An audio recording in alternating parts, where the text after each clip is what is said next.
Welcome to today's edition of the Rush 24/7 podcast. Folks, I can tell you now what's going on. I should have seen this sooner, but I've seen it now.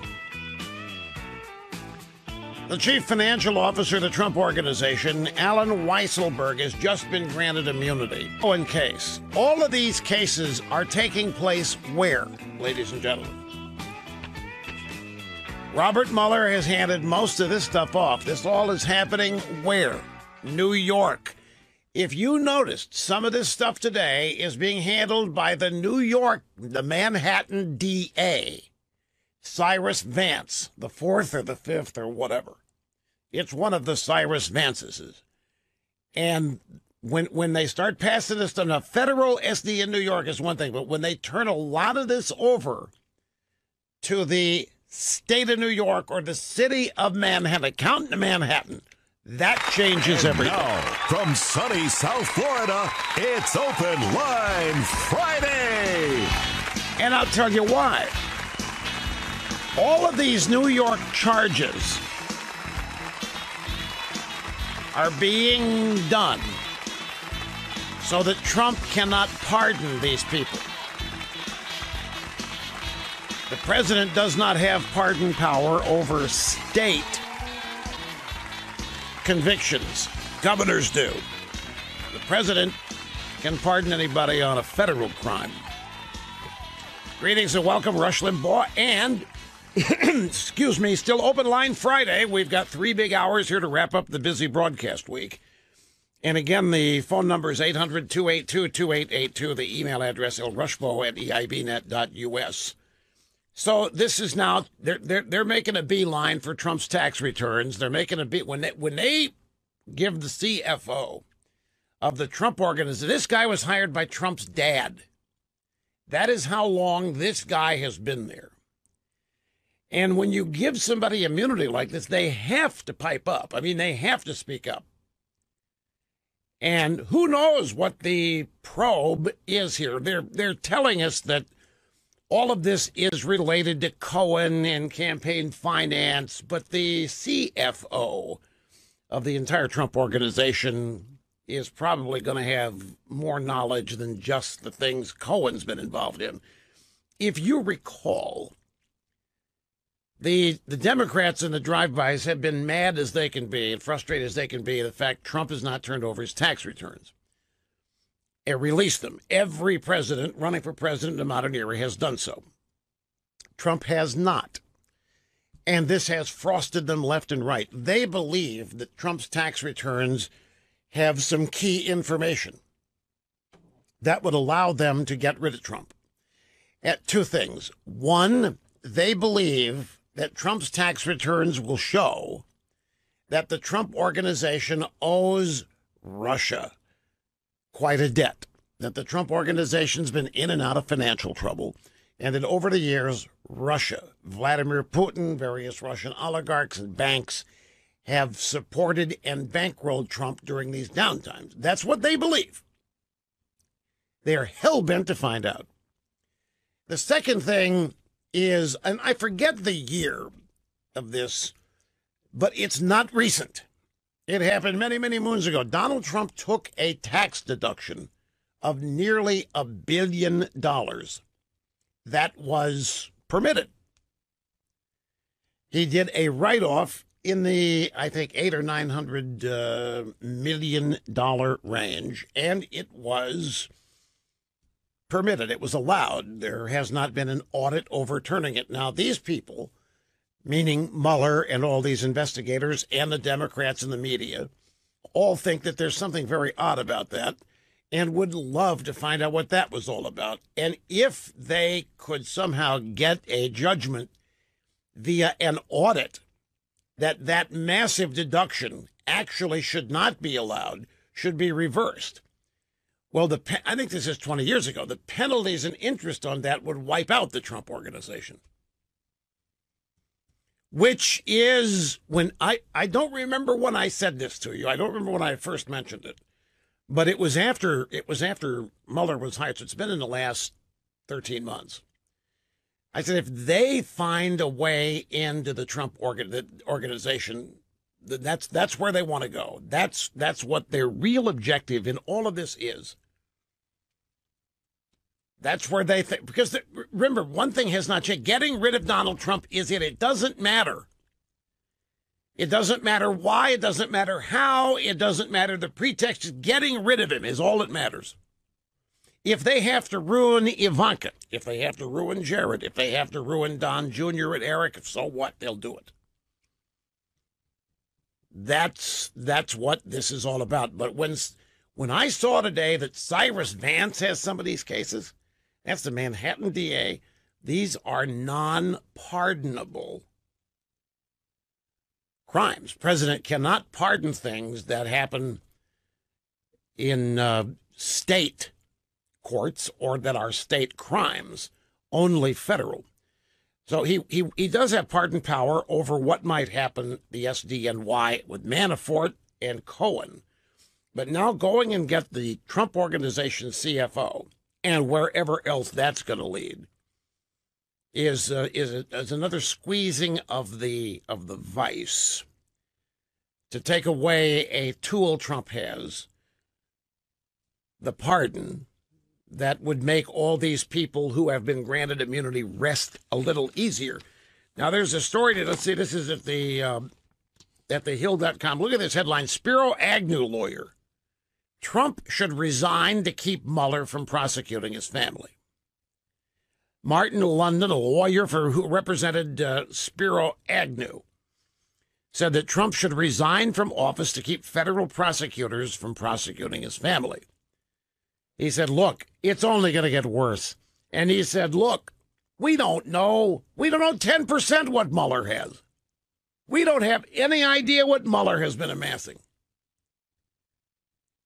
We think we know that Mueller does everything on collusion, but that's not where Mueller has stopped. By the way, folks, do not misunderstand me. We clearly still have a two-tier justice system here. I still maintain to you that the actual criminals in the original thing that got all this started are getting away scot-free. They're not even being investigated. They're not being looked at. They're not being examined. There's no interest in any of the things that the Clinton campaign did, the DNC, the top leaders of the FBI, the DOJ. They're getting away scot-free with this. They are not under any investigation. There isn't even any curiosity about what they did.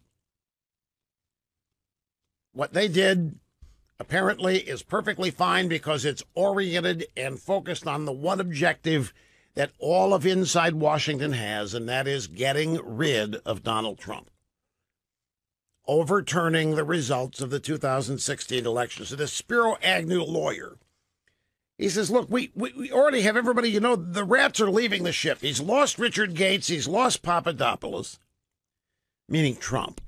He's lost Michael Cohen. He's lost Michael Flynn. Now he's lost David Pecker. And he's probably going to lose these guys from the Trump Organization. They're trying to paint a picture here that Trump is being abandoned by everybody he ever trusted. Abandoned by everybody he ever thought was loyal, which is a big deal to Donald Trump. So they're tightening the vices. And they're making it clear that they don't care about the two-tiered justice system. And they don't care what public opinion about this is.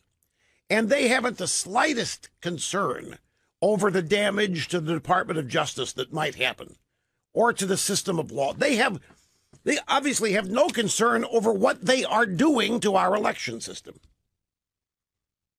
No concern whatsoever. There is one singular overarching goal and objective, and it is to get rid of President Trump. And I don't think the Mueller investigation I don't think he cares what happens in the midterms. None of this matters. Mueller probably says, I can't control what's going to happen in elections, even though I'm helping to corrupt them. So he's taking matters into his hands of things that he can control. And it's obvious this singular purpose. It doesn't matter what amount of scorched earth there is in the aftermath of this. Such is the hatred And that's what this is. Such is the personal animosity for Donald Trump. And it knows a lot of levels. They're angry because they think Trump's got a horrible character. They're angry because Trump doesn't speak in ways they think are intelligent and valid. They hate Trump because he had the audacity to even run against them. And believe me, running against Hillary was running against all of them. They hate Trump because he won. They hate Trump because he has demonstrated in less than 2 years that this country can be refocused and remade to be what it was founded to be, whereas these people were undertaking policy changes to make sure America was never that ever again. Trump has shown in less than 2 years that it can be done. These people have been telling us for years and years and years, you got to get with it. The world's changing. America's changing. It's a global economy. It's this or that. The idea that every child is going to do better than his or her parents. Nope, can't make that back anymore. Can't say that's true in America. We're in a decline state. You know the drill. Trump's come along, blown all that up. He's demonstrated these people's incompetence. But the hatred they have for him is limitless. And that kind of hatred never runs out of energy. They may run out of passion now and then, but I don't see any evidence of that yet. But they're never, ever going to run out of energy. But that's why they're passing some of this stuff off to Cyrus Vance, the New York DA. The New York DA is part of this. Looking into the CFO of the Trump Organization, Alan Weisselberg. Anyway, let me take a brief timeout. We'll come back. We will continue. It's Open Line Friday, which means pretty much whatever you want to talk about, will pass muster. Okay, the contretemps between President Trump and Jeff Sessions continues to ratchet up. Trump continues to tweet that Sessions is not doing his duty as Attorney General, that he's not investigating the Democrats. He's not demanding that such investigations take place. Anybody on the Democrat side, the Hillary campaign, the DNC, over the dossier, the fake dossier, Trump once again pushing back at Sessions for not doing his job. Sessions, of course, says, not only can't I because I recused myself, but Sessions says, I am not going to politicize the Department of Justice as long as I'm the Attorney General. I am not going to respond to political pressure brought against me as long as I'm the Attorney General. To which the American left and the Democrats are now all hailing Jeff Sessions as a great guy, as the perfect steward for the Department of Justice. Could not have a better guy in there, somebody standing up to Trump, somebody who knows the score, somebody refusing to be bullied by Trump. The left is filled with praise for Jeff Sessions each and every day, and Trump continues to respond, demanding that Sessions look at the corruption on the other side. Just this morning, Trump urged Sessions to look into all the corruption on the other side. After Sessions disputed Trump's assertion yesterday that Sessions had failed to take control of the Department of Justice. Sessions defended himself yesterday. He said he took control of the Department of Justice the day I was sworn in, which is why we have had unprecedented success at effectuating the president's agenda. While I am Attorney General, the actions of the Department of Justice will not be improperly influenced by political considerations. I demand the highest standards, and where they are not met, I take action. So, Rod Rosenstein, who signed off on the fraudulent Hillary bought and paid for Steele dossier, Rosenstein's met the highest standards? The bottom line is, it's very clear the Department of Justice is heavily influenced by political considerations. That's the problem with it. The Department of Justice is run by political consideration. It's run on political consideration. That is the absolute problem here. This is why Trump is frustrated. You can't deny it, there is a two-tier system of justice. And it really comes down to two things. Democrats, innocent, not even going to be pursued, investigated, or charged. Republicans, guilty. It really isn't any more complicated than that. That is exactly how it's playing out. Trump tweeted this morning in response, Department of Justice will not be properly influenced by political consideration. Jeff, this is great, what everybody wants. So look into all the corruption on the other side, including deleted emails, Comey lies and leaks, Mueller conflicts, McCabe, Strzok, Page, and Orr. I dare say, some historians are going to wonder how it was possible that the DOJ was not even investigating this to me is one of the biggest scandals, certainly in my lifetime. I've talked about it every day this week. I worry that I've talked about it so much that you're going to say, come on, Rush, we know. Move on. But this is just, it's unconscionable to me to witness what is happening, to see it, to have full awareness. I mean, this goes beyond just being unfair. Crying unfair is for babies. This goes so far beyond them. This is first grade corruption.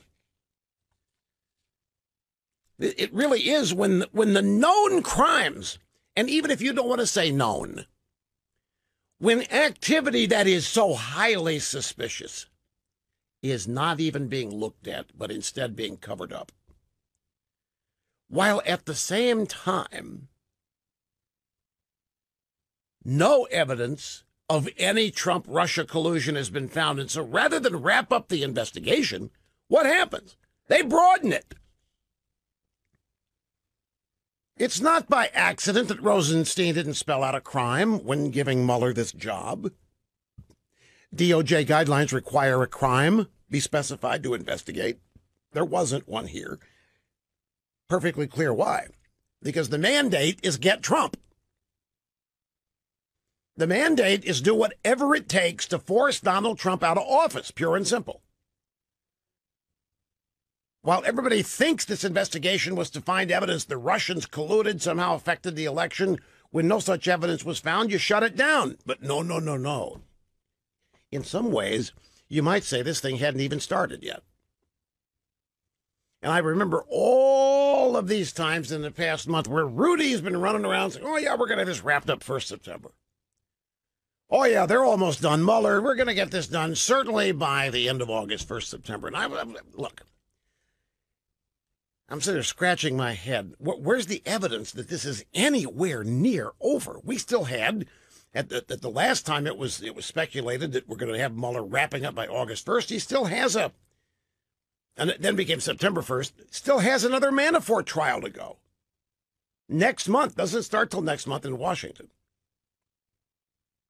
Now these people keep being granted immunity to come in. David Pecker, now the CFO of the Trump organization. They're nowhere near shutting this down, folks. And in some ways, I think they're just getting started. Anyway, a friend who says, Rush, you're forgetting something that's very important in terms of the reason Donald Trump is hated. Yeah, you're right. All the things you've stated, all the reasons you've given, but there's one more reason why they hate Trump, and that's because of how big a conservative he's turned out to be. If Donald Trump were not this rock-ribbed a conservative, it wouldn't be as bad as it is. So goes the theory of an acquaintance of mine. But the fact that Trump has gone all in, like nominating people like Kavanaugh and other judges in that vein, who are strict constructionist conservatives, Neil Gorsuch, that the hatred for Trump has been ramped up. Now, there may be something to that, but I think it may add to the overall hatred and some of the reason, but they're going to hate this guy just because he won. I know it. I know it even better than I can express it. I know exactly who these people are we're talking about. I know why they hate Trump. I know how irrational it is. Trump threatens them in so many ways, and in other ways he insults them. And I don't mean the way he speaks, just his existence, just his carriage. Just the way he walks around and, gives thumbs up and talks to those hayseeds at his rallies and the way they look at it. All of this, it just bugs them. And here's a story. This is the Washington Post, and this is how this works. Here's the headline. Critics fear Trump's attacks are doing lasting damage to the justice system. So you see, what Trump is saying about Jeff Sessions, why, that is doing lasting damage to the justice system. Well, what about what all of these people are saying about the 2016 and 2018 elections? You want to talk about damaging a system? How about the damage to our electoral system done by these people? And they're not finished. You had Bill Nelson, senator in Florida. Yeah, the Russians are already deeply involved in our upcoming elections. Had no evidence, no proof for it. The tech giants, have you heard about this? The tech giants are having a meeting. It may even be this weekend.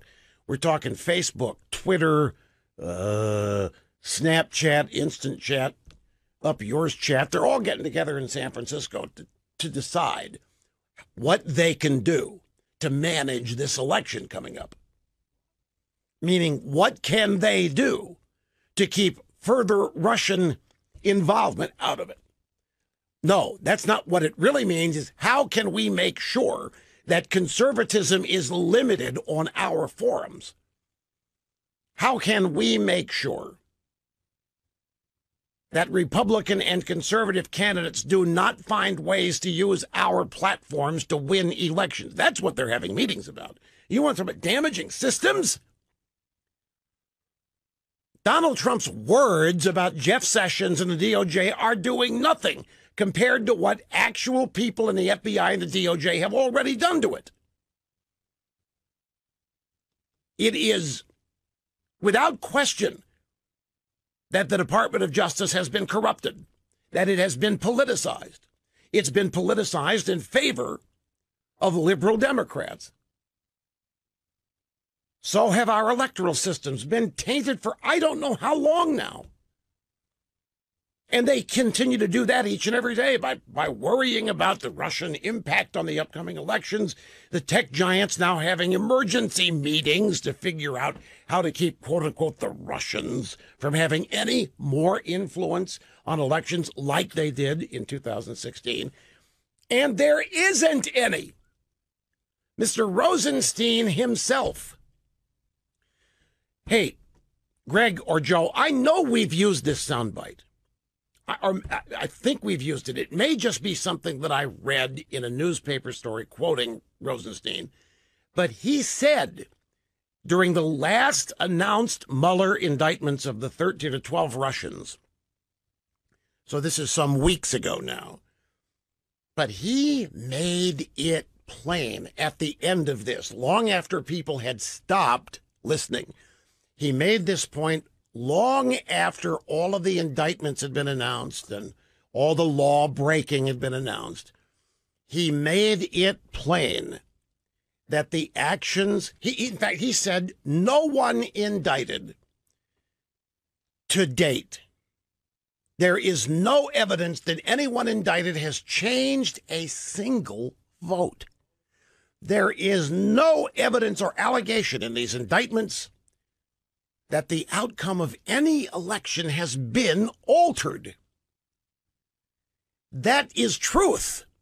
Truth announced by Rosenstein, the people who impaneled Robert Mueller to go find evidence that Trump colluded. He is saying that in every investigation to date, in every indictment to date, no evidence that the Russians had any impact or effect on any vote or any election. They can't find evidence that one vote was changed, and they asserted that the election of No election outcome has been changed. So what are we doing here? We keep talking about Russian meddling. We keep talking about the Russians tampering with the elections. Oh, yeah, Mr. Limbaugh, it happened. You can't deny that it happened. Show me the evidence it mattered. Show me the evidence that it's anything unusual and new. You can't. Corrupting our justice system?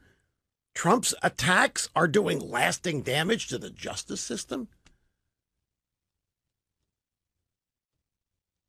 Fact of the matter is, Donald Trump is trying to rebuild all this.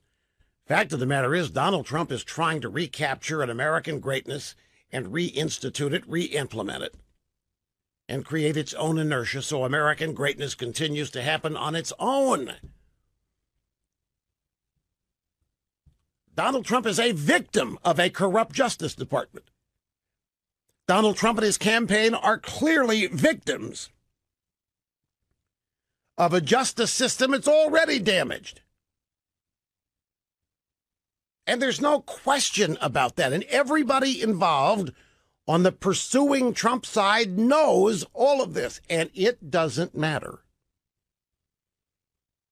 They apparently are not concerned with the damage that they are causing. In fact, the damage they're causing may actually work to their benefit, as long as they can make people think Trump's responsible for it. And how is Trump responsible for it? Well, by winning.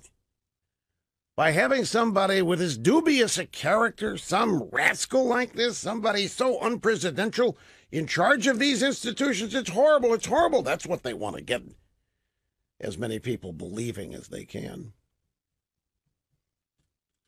So Trump hits Sessions. Sessions hits back saying, I'm not going to be unduly influenced by any politics. But Sessions does appear to be uninterested in any of the illegalities, irregularities, or questionable legal conduct or behavior by those conducting this investigation. And then, of course, on the Russia side of it, he's recused himself from it. So in that side of things, he can't get involved. We'll be back with more Open Line Friday. Hang on, don't go away. Rolling Stones, the bumper rotation, the EIB network at 12:45 Eastern Time in the afternoon. Here is Dutch as we get started on the phone. Chillicothe, Missouri. Great to have you, Dutch. How are you doing, sir?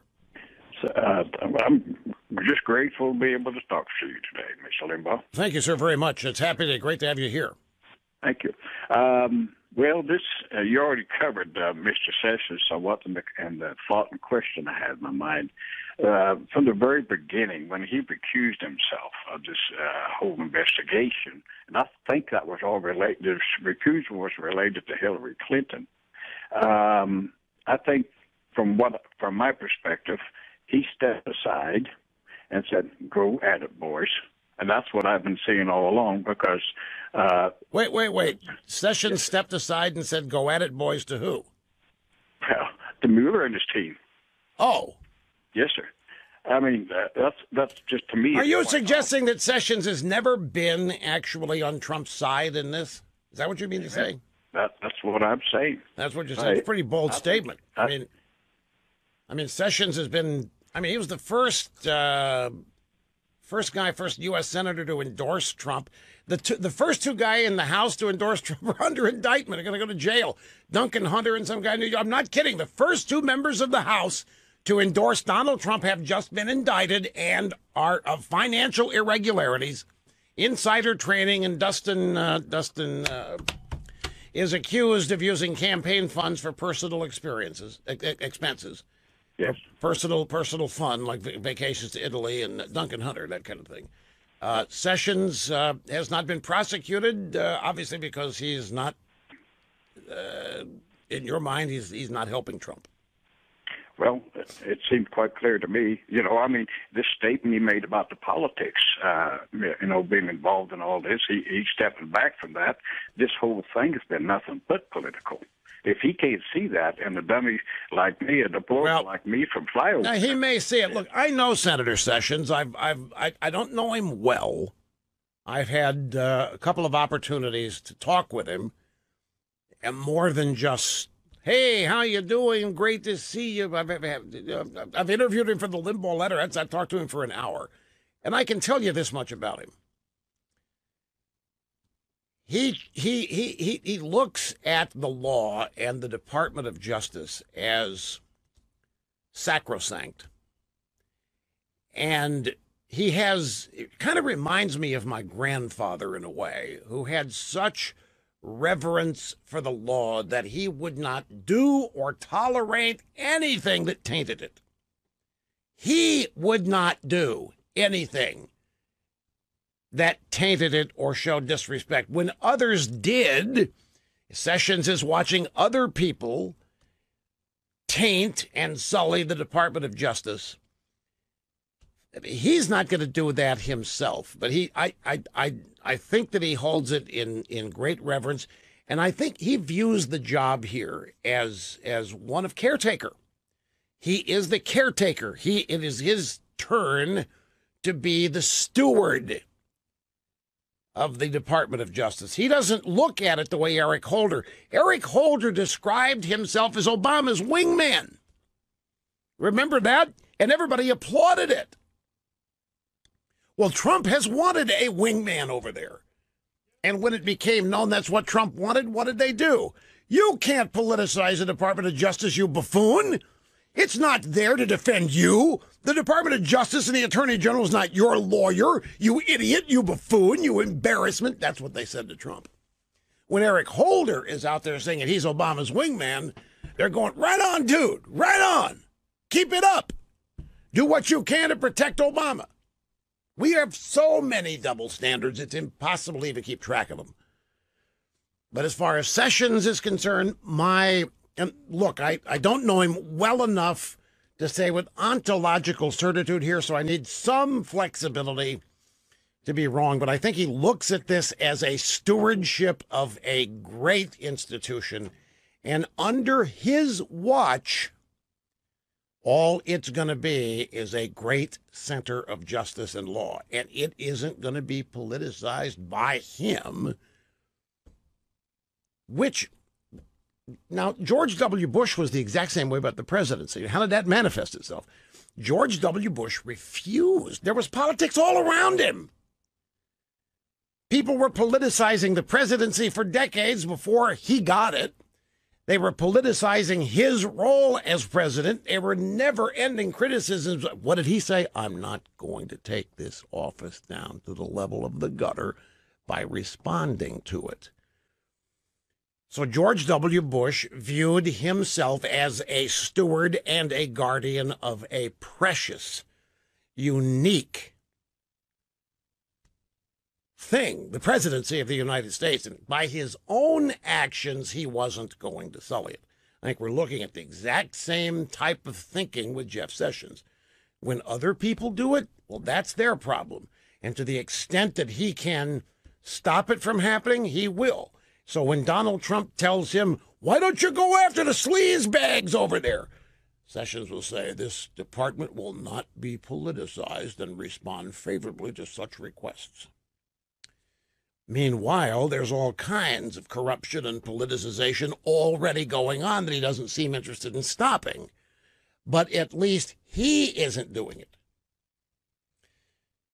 Moving on, we have Alan in Yorba Linda, California. It's great to have you with us here on Open Line Friday. By the way, you represent something today that hasn't happened in a long time. You are the second caller in the first hour. That is so rare on this program. You should be honored. I am honored, Rush. Thank you very much. You bet, sir. Thank you for all you do. Thank you, sir. And I've been a listener since 1990. What I'm calling about is in regards to John Huber, the attorney that Sessions appointed instead of a second prosecutor. He appointed him to take care of all the garbage that is Hillary Clinton and Barack Obama and all their cronies. This is happening now in states around the United States, Utah, where it's a red state, where you can panel grand juries that will indict. This is my philosophy, anyway, on what's happening. And I think Trump is allowing all this. I think this fight between Sessions and him is nothing. I think they're laughing about it on the side. Wait a minute. Let me see if I understand this. You think that Sessions actually is making moves on some of this, but not himself. You're right. He has appointed a lawyer, not a special counsel. He's appointed something like a inspector general. Guy's name is Huber, and he is looking at various aspects of what you and I all think is corrupt as hell, Hillary and the emails and all this. Correct. Yeah. He's working with the IG as well. Right. And contrary to what, Trump's always tweeting about 17 bad guys, lawyers that are going up against him. How many did you say? How many bad guys did you say? 17. 17 bad guys. That's right. Did I not tell you? 17 bad guys. So Sessions, you think, I'm running out of time here, so yes or no. You think Sessions and Trump are largely acting out this public disagreement with each other? I'm convinced of it. And that there's actually some real serious work going on that nobody is... I'm convinced of it. Yes. You're convinced of it. Okay, all right. Totally convinced.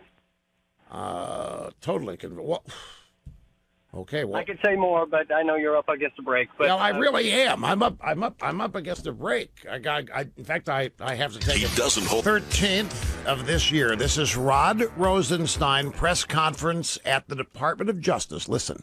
There's no allegation in this indictment that any American citizen committed a crime. There's no allegation that the conspiracy changed the vote count or affected any election result. That was after an indictment of a whole bunch of Russians. I'm not going to stop playing this, folks, because it's all right there. I've heard Senator McCain's family announced that he has suspended treatment for his brain cancer.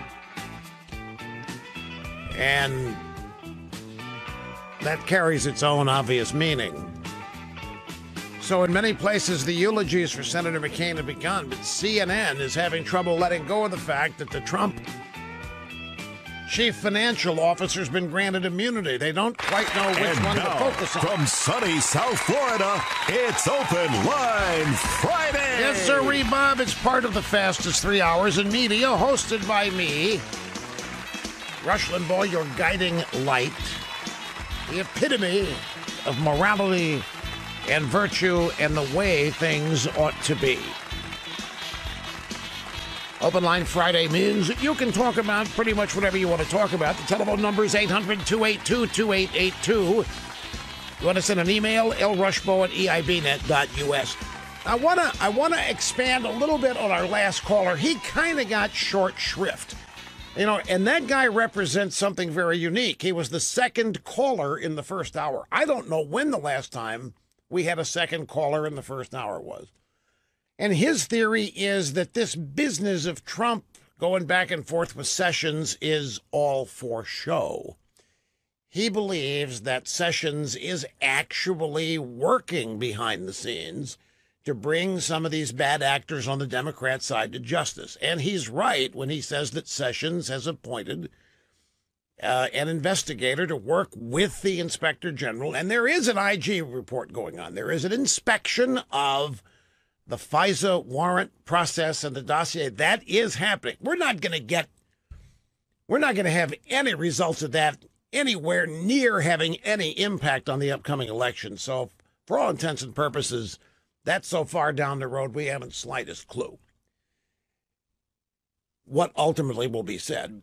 But Sessions has appointed a lawyer by the name of John Huber, and he is out there looking into some of these things. Now, the caller's opinion is that Sessions is not nearly the obstacle to Trump that it's being made to look like he is. That Sessions is actually doing Trump's bidding, but is having to do it kind of on the sly. And in so doing, if there is anything that Sessions finds and thus announces down the road, it will have the imprimatur of credibility to it, since so many people now are proclaiming Sessions' great independence. I mean, the left is praising Jeff Sessions unlike they praise your average Republican short of John McCain. They really are. And I have to tell you this. I would be remiss if I didn't tell you that Sessions and Trump have been with each other a number of times in the past couple of weeks. And people tell me that you wouldn't see, there isn't any evidence these two are at loggerheads with each other, that they're getting along famously well, that everything appears fine, all this stuff that Trump is saying about Sessions and Sessions is reacting to. When these two get together, people say they're not seeing any evidence of it. So who knows? As is the case with everything, we just wait. And when we wait, you can't help but be affected by drive-by media and their headlines. The drive-by media, if I got an email from a friend, and the subject line was only partially visible. And the subject line was, oh my God, they're already starting their eulogies. And then that's all I saw. I thought the subject line was going to be for Trump because of the CFO now being granted immunity and Cohen, but it wasn't. The emailer was telling me that they're already beginning the eulogies for McCain. But I'm telling you, the left thinks Trump is done now. You can see it. I mean, all you have to do is peruse 5 or 6 Drudge Report headlines, and you will be convinced it's over. It's just a matter of time now to play it out. I'm not kidding. And that's one of the purposes of these stories, so that they generate headlines like that. But there is something to be said for these people now using the Manhattan DA for some of these new charges and looking into the Trump company, Trump organization. Believe me, I don't want to repeat my first hour because it's done and in the can, but they're going to stop at nothing to get the guy. And they'll stop at nothing at ruining him, folks. I think this is what people need to understand. We are up against people. Donald Trump represents the clearest, gravest threat to their way of life that they have ever seen, including the Soviets, including the Chi-Coms, including 9/11. These people feel frightened, more frightened and more on edge with Donald Trump being elected to president than they ever felt during or after 9/11. And I am not making this up. Donald Trump represents the gravest threat to their lifestyle, to their careers, to their standing, to their daily contentment and happiness, the greatest threat they've ever faced. He is specifically what they despise. He is specifically what they have arranged. I mean, these people in the Washington establishment thought they had it all taken care of, that Trump could not happen, that an outsider, knowing so little about how Washington works and using so few people and resources from inside the Beltway, no way can anybody ever beat them. They thought that they had a closed system that nobody could infiltrate, that nobody could come in and win.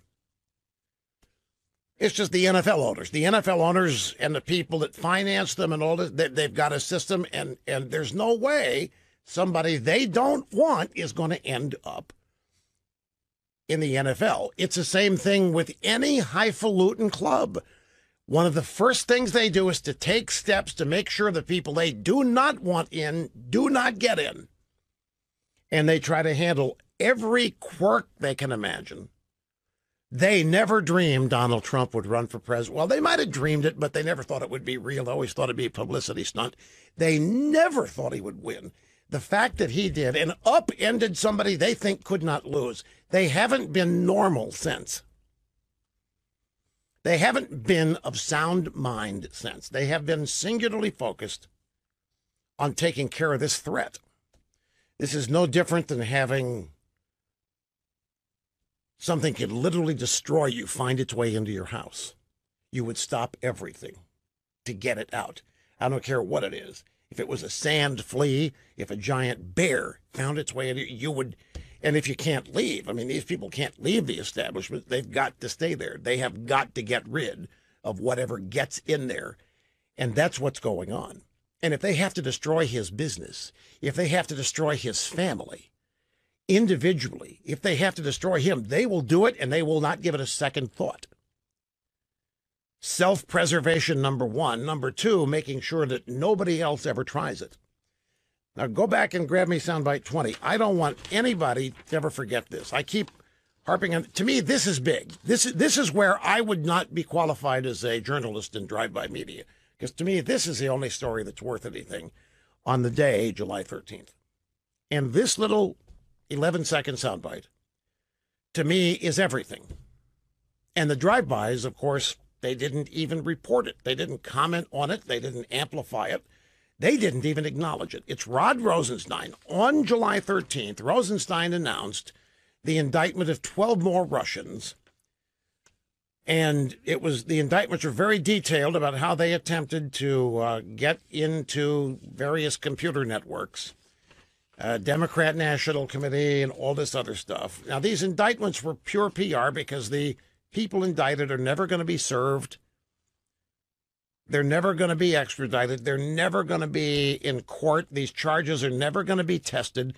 So these were PR indictments so that Mueller could show that Russians were involved and that we've caught them.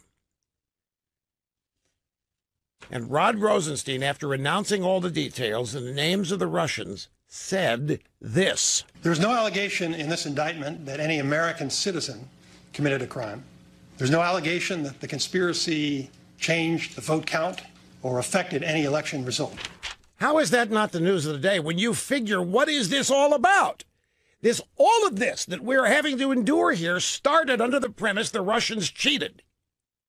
The presidential election, the Russians got in there and they might have done it with Trump and they took it away from Hillary Clinton. Okay, so Mueller's got some Russians to indict for doing just that. Rosenstein said there is no allegation in this indictment that any American citizen committed a crime. There is no allegation that the conspiracy changed the vote count or affected any election result. Meaning, we're not even pursuing that. There's no allegation that that happened, meaning it didn't happen. So what is all the rest of this? Isn't that what this is all about, as far as most people think? So we indict, and by the way, these 12 Russians follow the indictment of 13 different Russian companies and troll farms who were indicted a few months earlier. Not one indictment in anything Mueller has done, not one, has alluded to votes being changed, election outcomes being affected. Yet look what everybody thinks. They think the Russians meddled and the outcome was affected. And it's so bad, the 2018 elections, the Russians are already in there, and they're already messing around. And we already cannot trust the results of 2018 midterm elections. Meanwhile, it didn't happen in 2016. I'm telling you this. Am I overemphasizing this? Am I showing my naivete here? I mean, I don't know how anybody can just gloss over it. Well, I do know how they can gloss over it. And that is if the whole premise that the Russians changed the outcome and did it with Trump was bogus to begin with.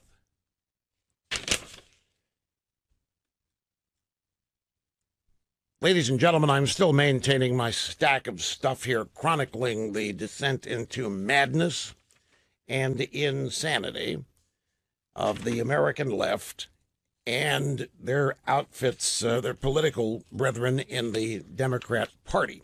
I've kept some stuff over from previous programs. I didn't have a chance to get into a whole lot of detail. But here's one. And this is from the Miami Herald. The headline, Loyal Democrat Donors, we are done with the DNC until they get their act together. Now let's see what this is about. While Democrat donors have eagerly opened their wallets ahead of the 2018 midterm elections, helping Democrat candidates and groups largely outraise their Republican counterparts. By the way, that's not what I've seen. I've seen the RNC has been raking in money at a record clip. But, you know, I don't know which of these stories to believe because I see, like this one says the Democrats are outraising the Republicans. I saw one earlier this week that the RNC is raising money like they've never seen before.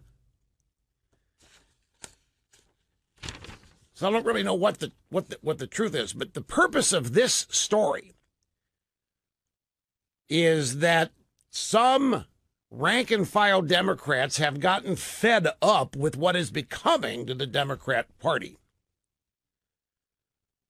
While Democrat donors have eagerly opened their wallets ahead of the election, helping Democrat candidates and groups outraise Republicans, one exception stands out. That's the Democrat National Committee. The party's signature organization has posted its worst midterm fundraising totals in more than 10 years. No, whoa. Wait just a moment. How can this be? With all of this enthusiasm and all of these Democrat voters simply can't wait to get out there and vote. And they're putting their money where their mouth is. Wait a minute. The DNC posted its worst midterm fundraising totals in more than 10 years. By contrast, the Republican National Committee has nearly doubled the DNC's haul this cycle. The Republicans have brought in $227 million. The Democrats have brought in it's 115 million. Yep, 116 million. Helen Schaefer, retired teacher of Fresno, who had given $7,000 to the DNC over the past 5 election cycles, says she's lost faith in the committee after 2016.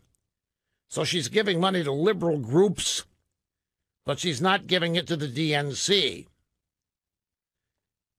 And there's a number of reasons for it. Some of these people that have given to the DNC are no longer because they don't like how far left the DNC is going, and others are unhappy it's not going far left enough.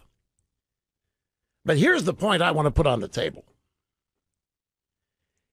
If you listen to the drive-by media, if you watch them every day, you think that the Republican Party, it's always the case, by the way, the Republican Party is always falling apart. The Republican Party is driven and riven by internal conflicts, and it's in bad shape. The Democrats are likewise presented as unified, singular purposed, and ready and loaded for bear. And I'm here to tell you that that is not the case. The Democrat Party is being pulled and torn apart in I can't tell you how many directions and how many ways. And it's largely because of this new craving of socialism that some of the young ones have, that and this constant demand for talking about impeachment. The bottom line is, folks, the Democrat Party is not this unified force that's insurmountable and unbeatable. Not even close to it. Brief timeout. We'll be back and get back to more of your phone calls after this. Allegation in this indictment that any American citizen committed a crime. There's no allegation that the conspiracy changed the vote count or affected any election result. Here you have it once again. Rod Rosenstein, July 13th, Department of Justice in Washington, after announcing 12 more Russian bad guys have been indicted, but they're going to get away with it because they're never going to be served, and they'll never show up in court. And so whatever they've been indicted for will never have to be tested in court, which is the way Mueller seems to be doing things. No, I take it back. That's how the SDNY is doing things. Southern District, New York, with Cohen and so forth. Anyway, back to the phone. Steve in Fort White, Florida. I'm glad you waited, sir. You're next at Open Line Friday. Hi. Mr. Rush Limbaugh, yes, sir, it is an honor. Let me just say this. My soul belongs to Jesus. My heart belongs to my wife.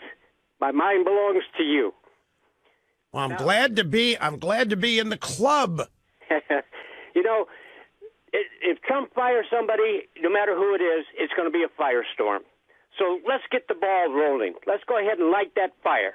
American people are waiting. They're holding back. I've broken 2 teeth just grinding jaws about what's going on here today. He's got to make the move. The clock of history is ticking. He's either got to make history or he's going to become history. We want him to make that move. We'll back him at the ballot box. We're waiting for him. We want him. We need him. He's our country, and he's got to save us. What do you want him to do? I want him to start with Mueller, and one by one, fire him and state his case. Okay, now you realize, and I'm not trying to throw a monkey wrench here. I don't even want to be a downer. I just want you to know, if you fire Mueller, the investigation's not over. They just go out and find somebody to take over. And it might even prolong it and make it longer. Well, they can only take over if the person that he doesn't fire puts him in that position. Get somebody in there that's the opposite. Get somebody in there that'll make the move and start working on the Democrats. Yeah, but Trump doesn't get to make that appointment. Rosenstein does. If he fires Rosenstein, he won't. Oh, well, in that case, okay. Hello? Okay, so we're going to fire Mueller, we're going to fire Rosenstein. I'm telling you, if you're going to fire one, fire them all. We back him. I want him to hear us. We will back him. Just do it. I'm telling you, the frustration is this is one thing the media probably isn't even factoring. They don't think it's real. They don't think you're going to do anything. You never do. You never do, so why should they be worried about you? What is it like to get your period when it is, when you're not a woman? Well, you would think it's impossible. This is a story in the Huffington Puffington Post, in a story demanding menstrual equity.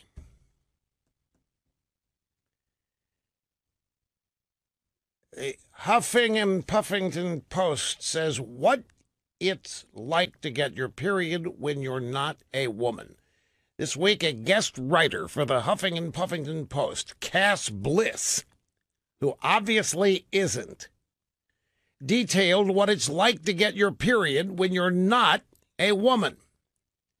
Cass Bliss, who obviously isn't, a non-binary trans educator.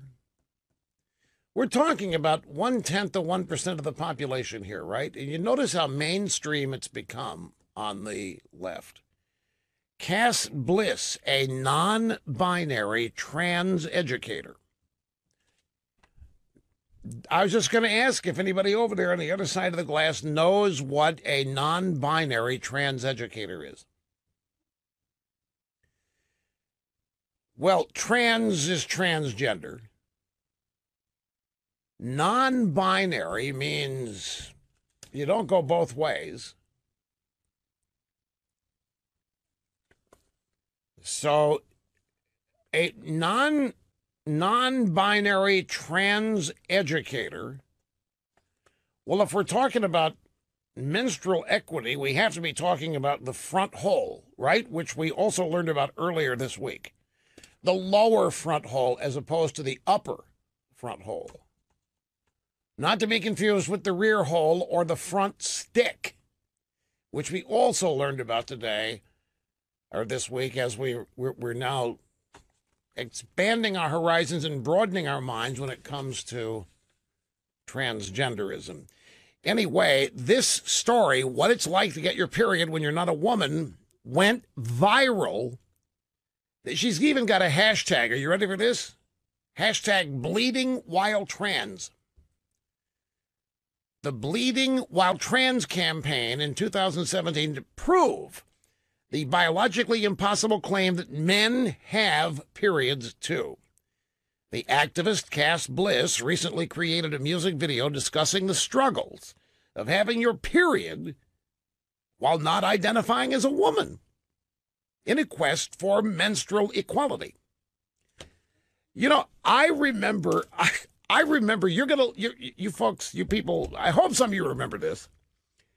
Way back in the 90s, talking about militant homosexuality, I warned people that with homosexuality, one of the biggest problems was going to be procreation. I said, as part of gay marriage, you watch somebody is going to try to invent something like an artificial womb. I'm joking about it, and look, we are headed in that direction. So we have here, this is a serious story. I mean, you may be sitting out there laughing, but I'm telling you that there is a sizable block of people reading this who think it's real, that menstrual equity is a serious civil rights issue. It's either unfair or unjust that only certain Americans have a menstrual cycle. It's not fair, it's not right. But what this is really about is when men have periods too. In other words, the Bleeding While Trans campaign to prove the biologically impossible claim that men have periods too. She created a music video discussing the struggles of having your period while not identifying as a woman. Identifying means thinking of yourself as. So when you're not thinking of yourself as a woman, but you are, look, that's the bottom, you are a woman, but you're not identifying, and then you have a period, it's so confusing and disorienting and unfair. You see yourself as not a woman, and yet you're still having a period. And we've got to do something about this injustice.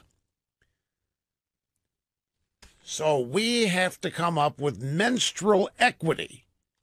It may not be all bad, guys. It may be, if this ever happens, it may end up granting you permission to be bitchy 1 week a month. Who knows? Am I going to get grief for stereotypical?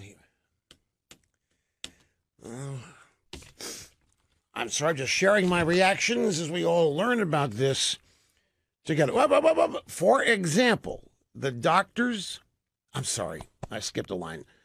The colors of tampon boxes are pink, and there are no discrete garbage cans in men's bathroom stalls to dispose of tampons and pads.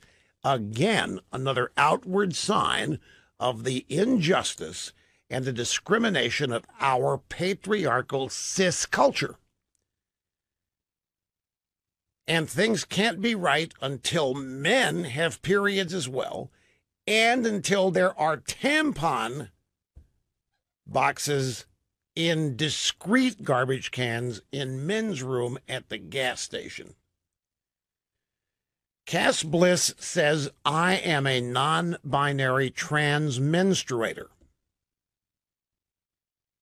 This woman's probably teaching somebody's kids. We're taking, I mean, this is just, I got to be very, very careful here, but this is,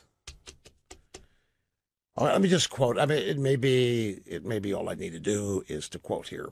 Again, from Cass Bliss, who obviously isn't. I am a non-binary trans menstruator, someone with a uterus that bleeds monthly, but who identifies outside of the fixed categories of male and female. See, non-binary actually means you're neither. You're not man or woman. You're just it. That's what non-binary means. You're not man or woman. But she has a uterus that bleeds monthly, but she identifies as either man or woman. This isn't fair, you see. Because of that, she says, I have to navigate the challenges of getting my period every month in a world that refuses to acknowledge that not everyone who gets their period is a woman, and not every woman gets their period. No. I'm sorry. I'm sorry, folks. If you get a period, you are a woman. The same can be said if you don't have a Y chromosome. It's settled science. It's not what you think. It's not how you identify, and it's not how you present. If you have a period, you are a woman. Now, it may be unfair, but you got to take it up with somebody you may not believe in.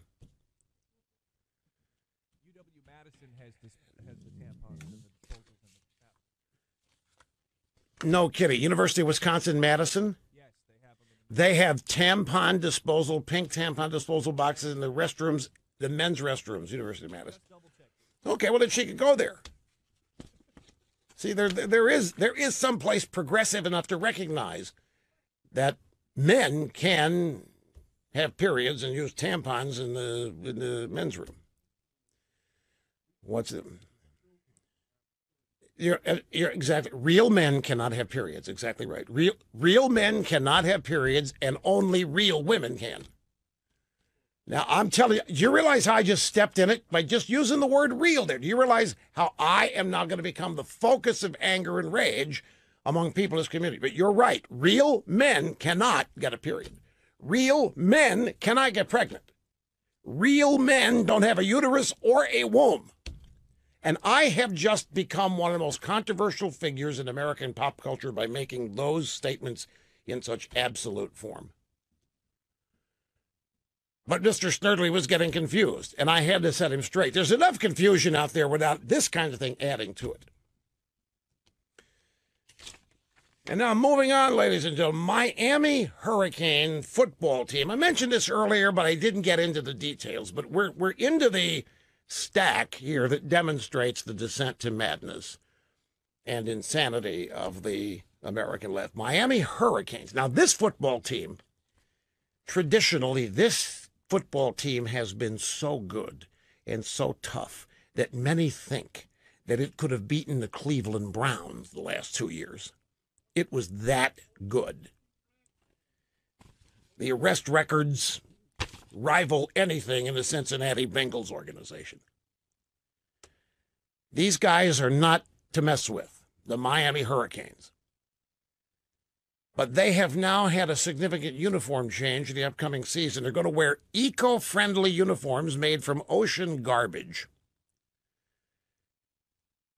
University of Miami has announced that the Hurricanes are going to announce a team will wear eco-friendly uniforms and cleats made from garbage culled from the ocean.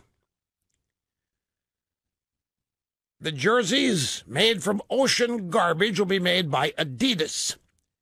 Specially made version of the Adidas Parlay A1 uniform will be made of 70% yarn, Econyl yarn, E-C-O-N-Y-L. Econyl yarn created from reclaiming fishing nets and other nylon materials removed from the oceans, according to USA Today. The uniform jersey will be made in the team's traditional orange color, but there will reportedly be accents that serve as an ode to the cause to end plastic pollution of the oceans. Why don't they just change the logo to a straw? Instead of the Hurricanes, call them the University of Miami Straws. You really want to call attention to something here. Miami coach Mark Richt, or Richt, R-I-C-H-T, said that the Miami Hurricanes are pleased to help promote sustainability around the world. The Hurricanes are going to wear the new ocean-friendly uniforms made of ocean garbage at the season opener against LSU in Arlington, Texas. That'll be at the Cowboys Stadium, AT&T Park, on September the 8th. Hey, we move on now from what to do if you get a period when you're a man to Franz in Scranton, Pennsylvania. It's your turn. You're next up. It's great to have you here with us, Franz. How are you?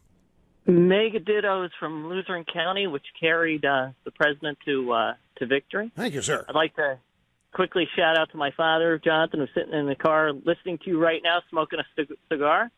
So he knows now why I haven't called him back. I'll call you back after this day. Right on. What kind of cigar do you think he's smoking?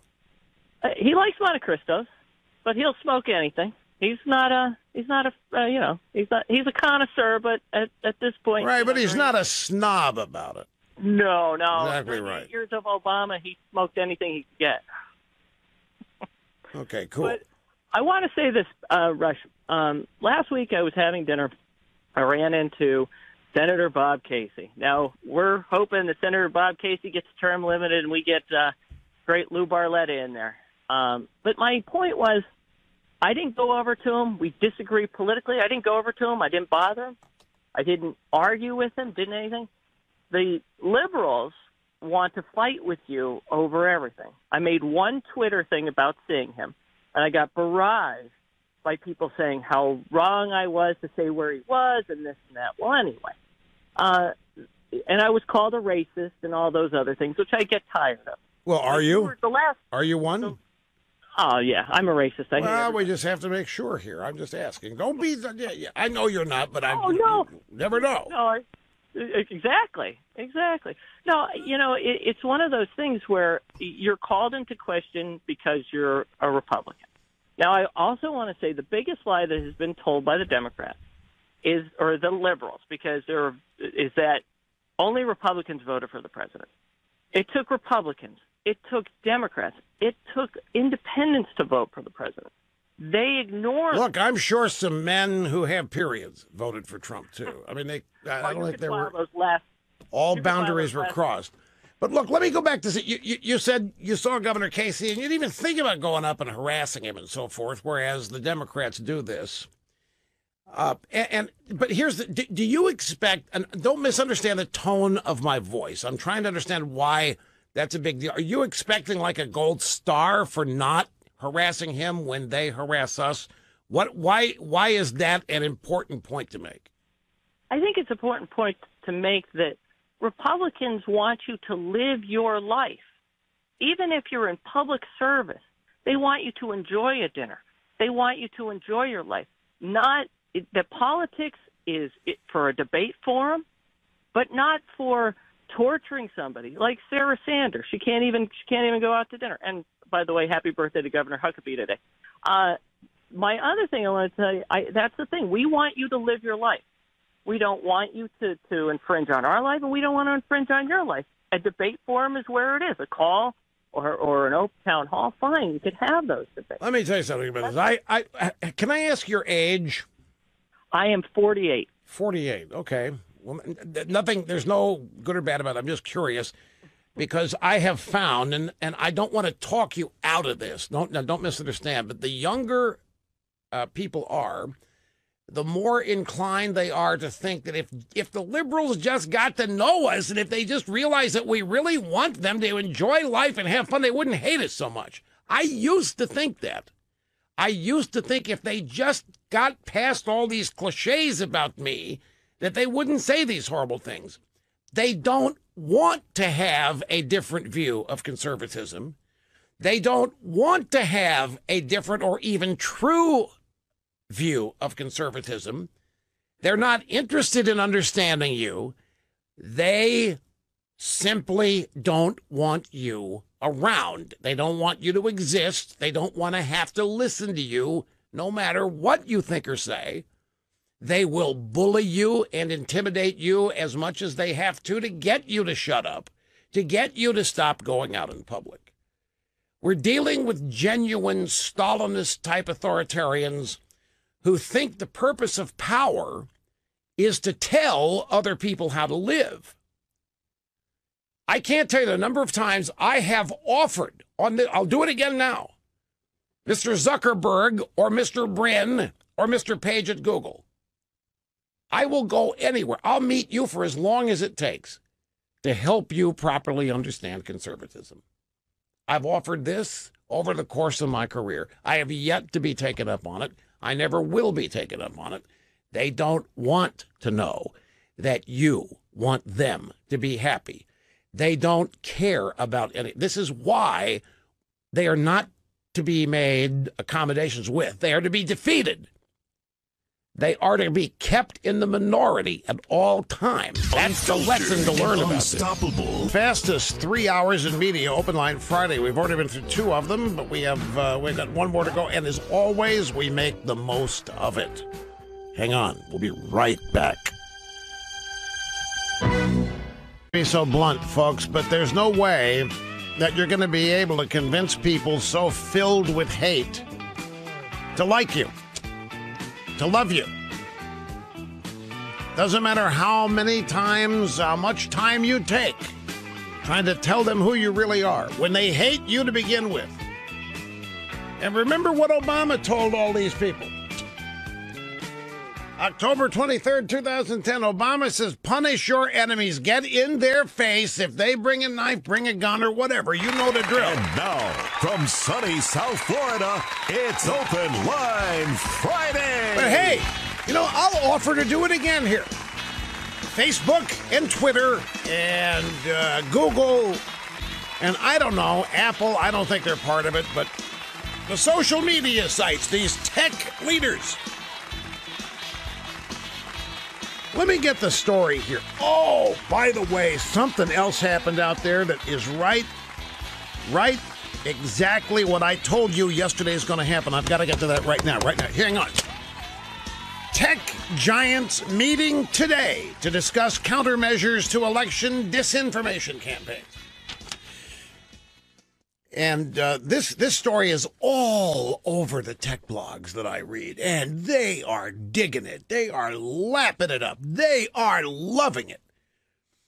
Because this is the purpose. These tech giants ought to be meeting to find ways to keep conservatives off the platforms.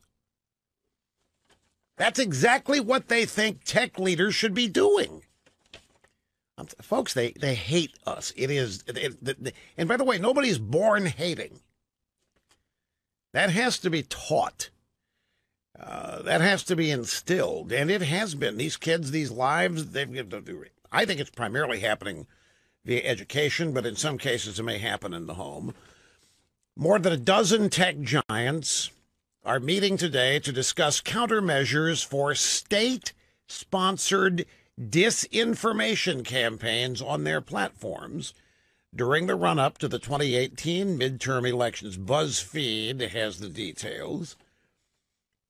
Says the meeting was arranged by Facebook. Last week, Facebook's head of cybersecurity policy, Nathaniel Gleicher, invited employees of a dozen companies, including Google, Microsoft, Snapchat, to gather at Twitter's headquarters in San Francisco.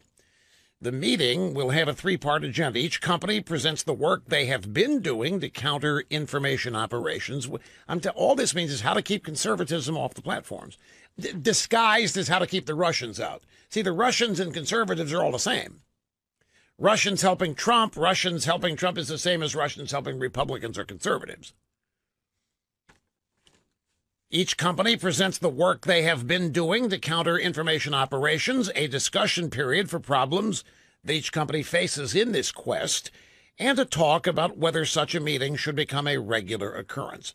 Follows a similar meeting in May, that one attended by senior reps from the Department of Homeland Security and the FBI. The CIA, the FBI, the NSA all agree that Russia interfaced. Okay, grab somebody number 20. Here we go. The CIA, FBI, NSA all agree that Russia interfered in the U.S. presidential election through fake social media posts and other activities. There's no allegation in this indictment that any American citizen committed a crime. There's no allegation that the conspiracy changed the vote count or affected any election result. Rod Rosenstein there, back on July 13th, announcing the indictment of Russians. I'll tell you, this is such a crock. And here's this one particular tech blog reporting, and this, by the way, this is the tech blog editorializing in a news story. The CIA, the FBI, and the NSA all agree that Russia interfered in the U.S. presidential election through fake social media posts and other activities. A number of people have been charged with criminal offenses in regard to interference with that election. Play it again, Sam. There's no allegation in this indictment that any American citizen committed a crime. There's no allegation that the conspiracy changed the vote count or affected any election result. And yet they write a number of individuals have been charged with criminal offenses in regard to interference with that election. There wasn't any interference in the election. But can't you at least admit the Russians meddled? If it'll make you happy, but I'm not going to fall into the trap, because when you say the Russians meddled, what you mean is the Russians tampered and succeeded in changing the outcome. You people think Hillary Clinton would have won if the Russians hadn't done what she did, or they did. And it's not true, and there isn't any evidence for it. Anyway, I will offer myself up again to Mark Zuckerberg, Larry Page, Sergey Brin, and whoever else is in this group. If you really want to understand conservatives, because you really don't, you really have no idea who we are. If you really want to understand, I'll meet you anywhere. In fact, I will even venture, I will put my life on the line and actually enter the city limits of San Francisco to come out and meet you. How many times have I made this offer, Mr. Snerdley? Yeah, and the last time I made it, you felt certain that I would be taken up on it. And I told you, no way. No way, no how. By the way, Fox News is reporting that Troy Balderson is now the official winner in Ohio of the U.S. House special election. He was running against that O'Connor guy.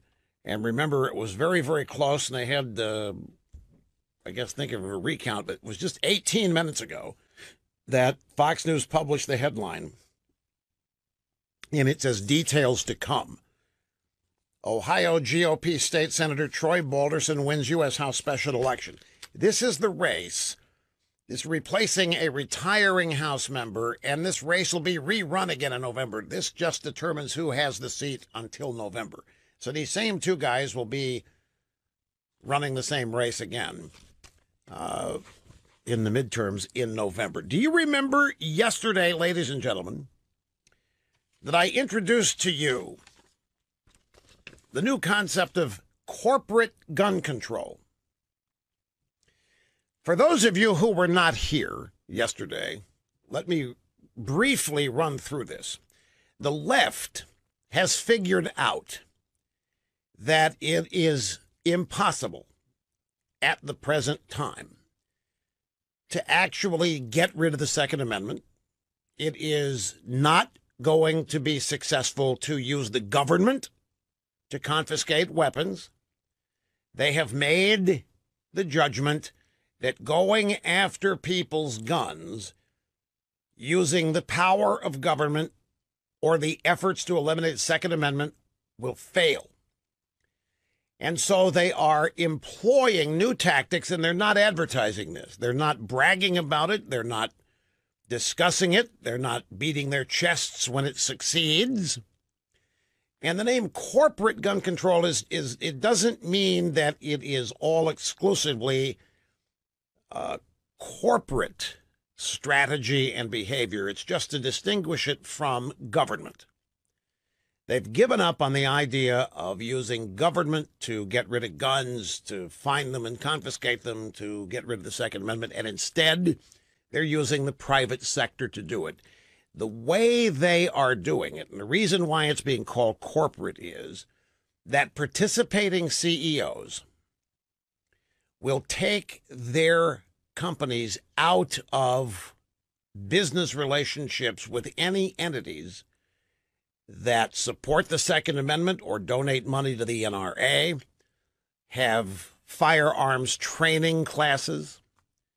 So if the CEO of the ABC Widget Company learns that one of their prime customers heavily supports the NRA, they will cease doing business with them. They may even get to the point of firing and not hiring employees who own guns, who use guns, or who contribute or donate to the NRA or any other gun rights group. This is already happening. If a broadcast outfit is requested to carry advertising by a group or a company which has ties to guns, gun rights groups, or whatever, the CEO can refuse and is refusing the business. The objective is to make it financially painful to support the Second Amendment and gun rights groups. Lending institutions and banks are a big part of this. If you need a mortgage, if you go to a participating, and there's not a list of these things. I mean, they're very quiet about this. If you go to a lending institution or a bank, you need money for anything. You want to buy a house, want to buy a car. On the application form, there will be a section about your relationship to guns and the NRA. And if you support the NRA, if you own guns, they will turn down your request for the loan. This is how it is now taken. It's just beginning, and it's its early stages, as I say. It's a George Soros, not totally him, but he's here at the foundational efforts of it. It is the result of liberal thinking. They've given up on the idea that government will succeed at this, even if they get elected president. They realize that gun owners love their guns too much. They're too devoted to the Constitution. That isn't the way to get rid of guns and to get you to give yours up. If you need a loan, if you want to buy a house, if you need money for anything, and who doesn't, and you go to a lending institution and you have anything to do with guns, they'll refuse you. until you get rid of your guns or stop your membership in the NRA. Now, I saw a story in the news that is exactly this, except it's not about guns. We all know who David Horowitz is. Got a website called Front Page Mag. He grew up as a child of communists in New York. He was a child communist, a young adult communist, till someday magically saw the light and has become a conservative activist. Very visible, very public, has a thing in Palm Beach every November called Restoration Weekend, where a bunch of conservatives pay a bunch of money to come and stay at the Breakers and listen to a weekend slate filled with conservative speakers and motivational experts and so forth. The David Horowitz Freedom Center is an offshoot of many of his organizations that he has established. The David Horowitz Freedom Center accepts donations. It's a 501c3. They raise money to then help various charitable causes. And get this, the David Horowitz Freedom Center has had their donation processing system blocked by Visa and MasterCard following a campaign by the Southern Poverty Law Center. Visa has since denied this to Breitbart News. They're denying any involvement in the blacklisting of the David Horowitz Freedom Center. They stated, Horowitz in a recent email, that its ability to accept donations by credit card has been disabled by both Visa and MasterCard following a campaign by the Southern Poverty Law Center to label the Freedom Center as a hate group. The situation comes shortly after Robert Spencer of Jihad Watch was forced off the funding platform Patreon following pressure from MasterCard. It's the same principle here. Now, as Visa is denying, who is the Southern Poverty Law Center? The Southern Poverty Law Center is, these people have so much money that they have it parked in offshore accounts in the Caymans and elsewhere where nobody can get to it. They may be shielding and hiding from tax authorities their own income. I don't know why else you would have offshore accounts. They may not be, but I mean, it's been discovered that they do business that way. And when they find anybody else doing business that way, you have an offshore account, the left is looking at you, you know damn well what they're going to speculate about you. Well, anyway, the Southern Poverty Law Center sets itself up as the arbiter of which groups in America are hate-sponsored, hate-filled, and hate-promoting. And it's practically every conservative organization out there. And here these corporations come along, and they don't even challenge it. Southern Poverty Law Center says X is a hate group. They just accept it, and they act accordingly. Now, in the Horowitz case, they were making it impossible for people to donate to that charity, simply because it's conservative and because the Southern Poverty Law Center said so. This is exactly how the battle over your guns and getting them away from you is being waged. It's just at a trickle now. It's just starting, but it has ominous potential. Corporations are not brave. Corporations try to find out which way the wind is blowing and get right in it.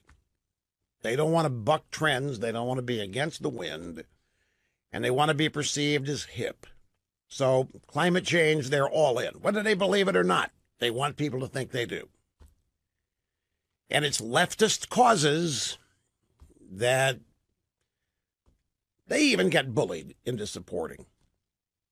I remember you remember it wasn't long ago, 10, 15 years ago, where every major American company had some kind of green initiative as part of its marketing to separate you from your dollars. Remember the automobile company running commercials for its cars, starting out with how polar bears have no place to live because global warming's melting all of their ice. Then some guy goes out and buys some hybrid electric car, and the polar bear finds out waiting in the driveway for the new owner to get home to hug him for buying an electric car, thereby enabling the polar bear to live. If the polar bear had been in a guy's driveway, the guy would be dead. the moment he got out of the car. But this is the latest effort underway. So get past this idea that you can make them like you, and that they're even interested in that, because they're not. They hate you too much. They literally do, folks. We'll be back after this. All right, let me grab a call and sneak it in here. It's Open Line Friday. We head on down the tracks. It's Randy in Pittsburgh, and welcome, sir. Great to have you here with us. Well, greetings, Rush. I hope you're well. I've got two questions for you, given your ability to make the complex understandable. Oh, cool. Okay. The first is relative to Manafort's circumstances and the bank fraud. I'm curious on whether he got any loans. I know he didn't get some, but if he did get some, and in regards to the ones that he didn't get, did he pay back the ones that he got? And if he didn't get loans and he paid back the ones that he did get, what harm was done to anyone? The second question I have is in regard to this, quote, hush money. And I'm curious when a confidentiality agreement crosses the boundary to extortion and blackmail. So if you give me your thoughts on that, I'm going to hang up and okay, on the Manafort business, there were 8 charges that he was found guilty of. There were 10 counts for which he was exonerated. Now, Shannon Bream on Fox had one of the jurors, and she was a Trumpist. She was a Trump voter, and she admitted they wanted Manafort. She wanted Manafort to not be guilty. And it was just one juror that held out on those other 10. It was one juror that made the difference. On the specifics of what Manafort did with his loans and not paying them back, I really didn't get into that detail on the various charges against Manafort. That probably is my bad. The reason I didn't is because I didn't think Manafort was going to be found not guilty. Manafort is there for a specific reason. It was to give Mueller a notch in the belt. A conviction for whatever is all they wanted out of this, and the more the better. But just get a conviction which validates and justifies the whole investigation. And Manafort, he skirted the edges of things. I don't think he got railroaded. On your other thing about NDAs and blackmail and extortion, the thing to know, and it's very simple, none of what Cohen admitted doing is a crime.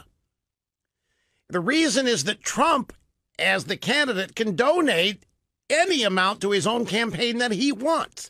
None of those payments to either of those women, no matter how they were made, is a violation of election law. None. To start here at number 2, this is it's funny. It's not related to anything. C-SPAN's Washington Journal today, during a segment with the, I guess they were talking about presidential polling. They had a caller from Texas by the name of Thomas. When Obama became president, you know there was going to be a Republican. All you have to do is go put on AM radio and listen to Rush Limbaugh and the rest of them. I won $500 against a Cruz supporter. I said, Trump's going to be president. Oh, man, no. Are you saying that because we had a Democrat, because we had President Obama, the pendulum was naturally going to swing? Of course, if you don't listen to Rush Limbaugh.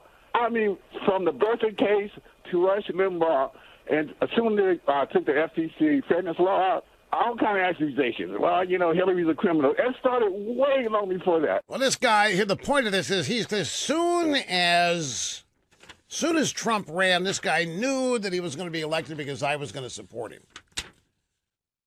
Yeah, Trump's going to be president. You listen to Rush Limbaugh, he says fairness doctrine and so forth. It just shows I'm living in their heads rent-free out there, and how they associate everything that happens that they don't like with me. Now, moving on, audio summit number 10, Mark Penn. We have a couple of these. Mark Penn is now the pollster at Harvard, a former pollster for the Clintons.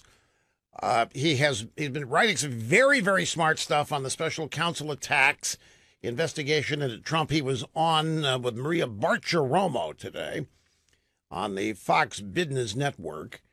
And Maria Bartiromo's question in your op-ed, and he had a great one this week, which we highlighted and quoted several pull quotes to you.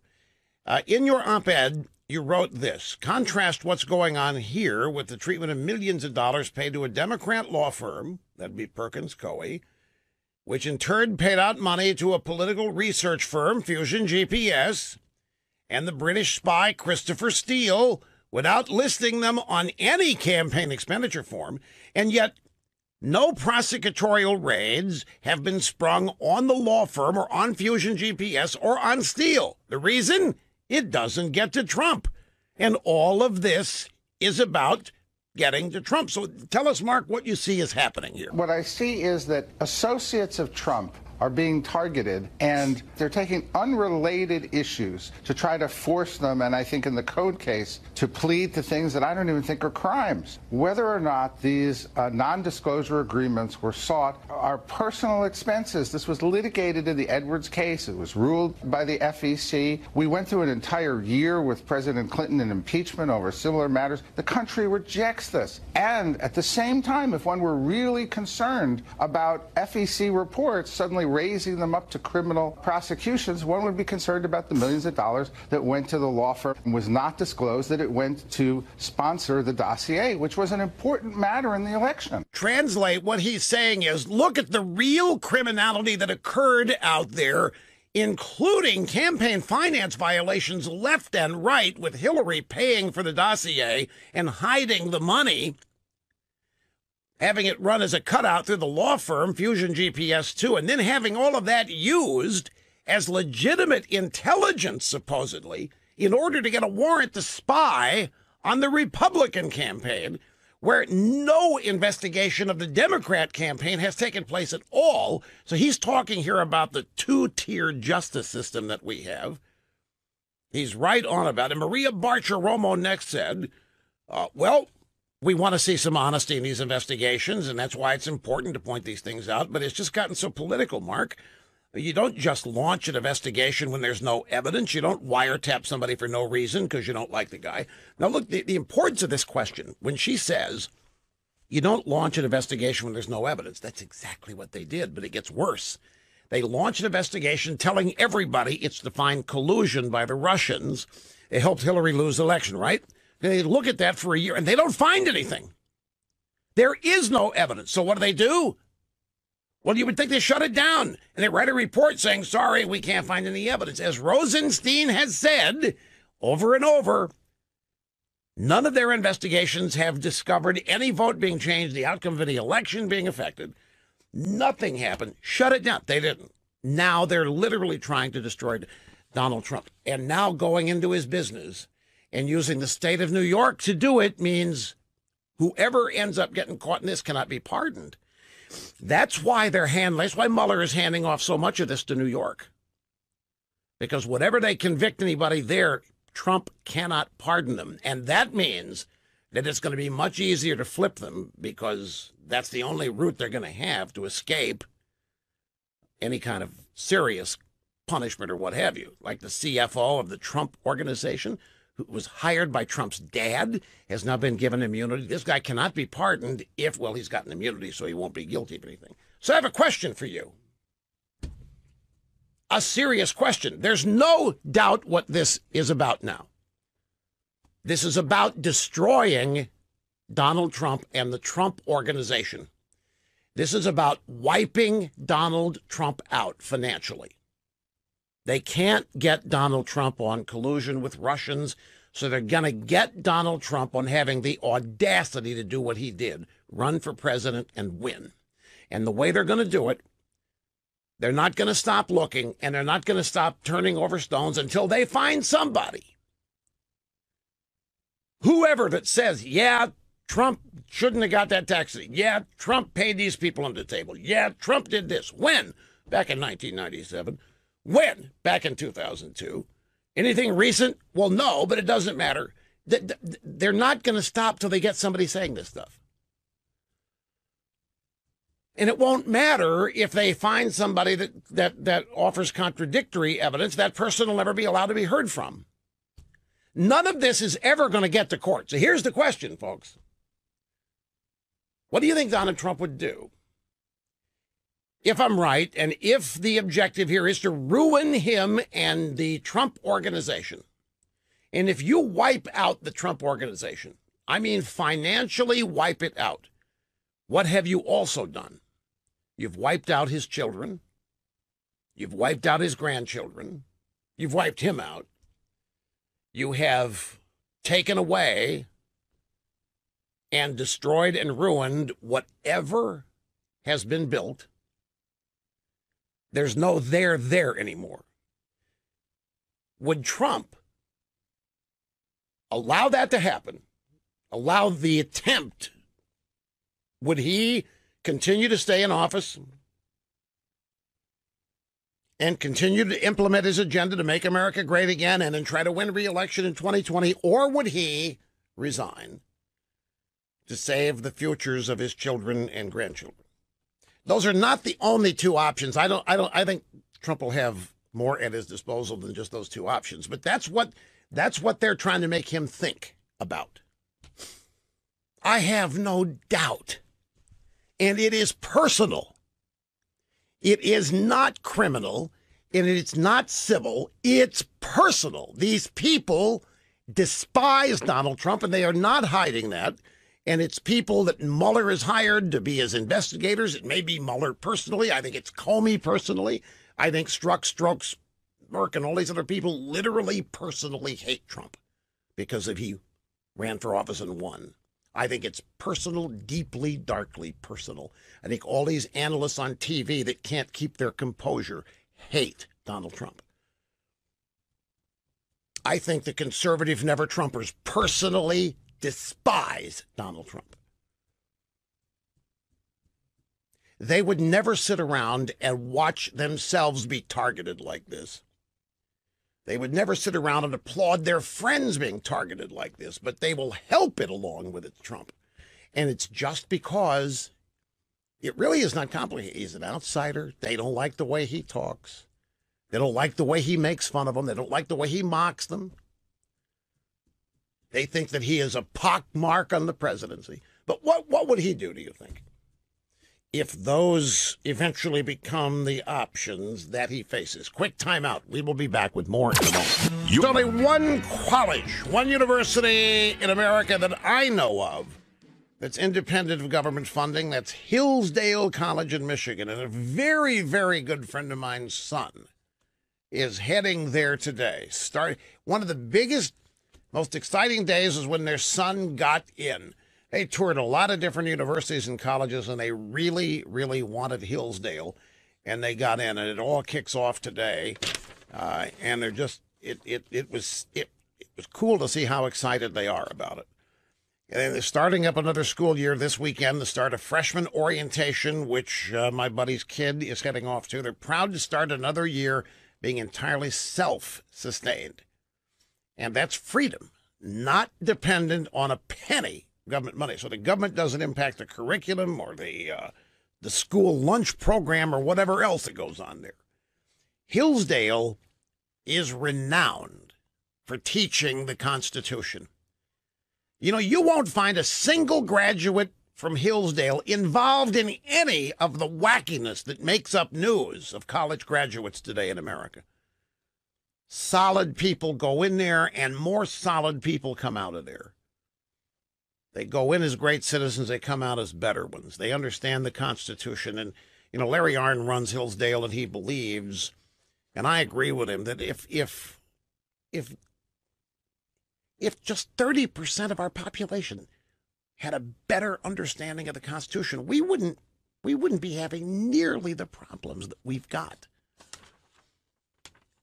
And they do everything they can to spread the word. You can only teach so many students because they've got only so much space. So they give it away.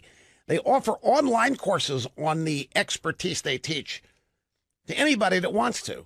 Same lectures. They're redone. They're online video lectures you take whenever you have a chance to watch them.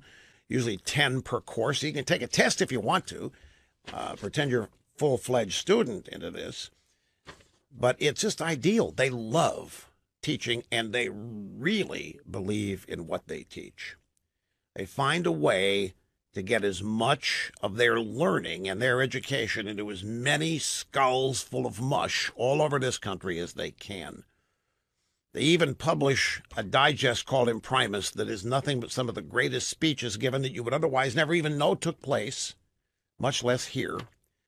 And you can have access to all of this and stay up with what Hillsdale is doing at a website they've made just for you called rushforhillsdale.com. It's that simple. And there aren't any strings attached. This is not a secret backdoor way to get you to donate. It's not that. It's the opposite of that.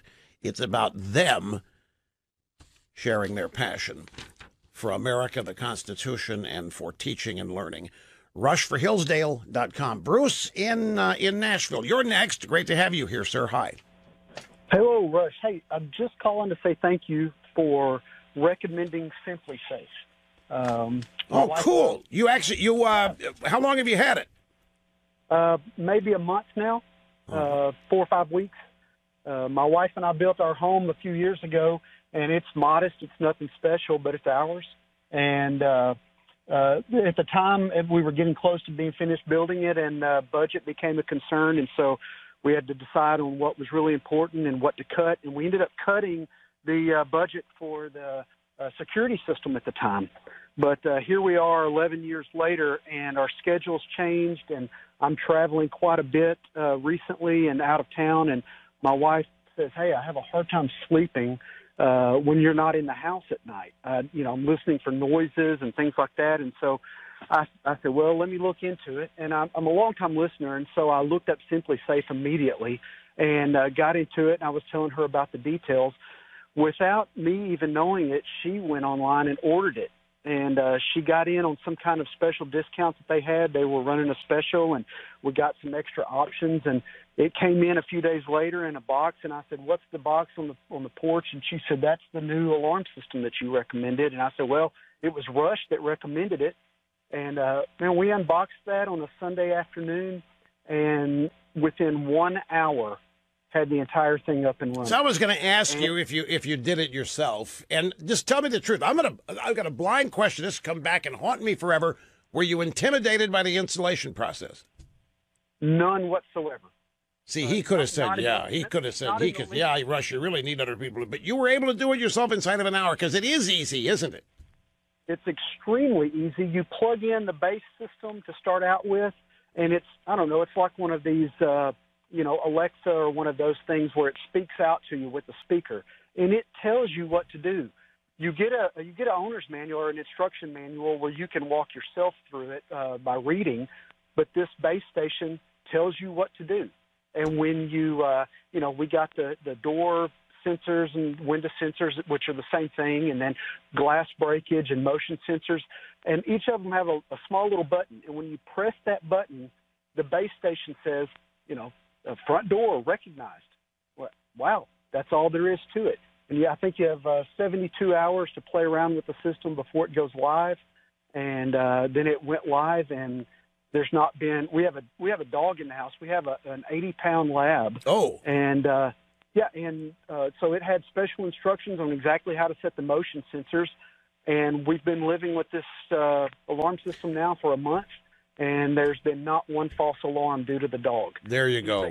See, a call just came in over the transom there, folks, and I was content to let it go because it serves the purpose of being a fabulous testimonial. Well, look, I appreciate that, Bruce. I really do, and I'm glad that it was able to fit in your budget as you neared the end of expenditures on building your house, and really glad you got it. I really am. And it's obviously made them feel a little bit safer and more secure. So all's good that ends well, which this hour almost has. Hang on, we'll be back and just wrap it up right after this. My hypothetical question on would Trump resign or not, I don't think we're there. I just think that it's possible that's where they want to take it. With the move into New York and getting the CFO, and all these people have families, and they can threaten their families. They threatened Cohen's wife because she's a co-signer in tax returns, for example. So if it comes to that, I think that's where they're getting. They can't find any Russian collusion. They just want to destroy the guy because he won and outsmarted them. They can't tolerate that. And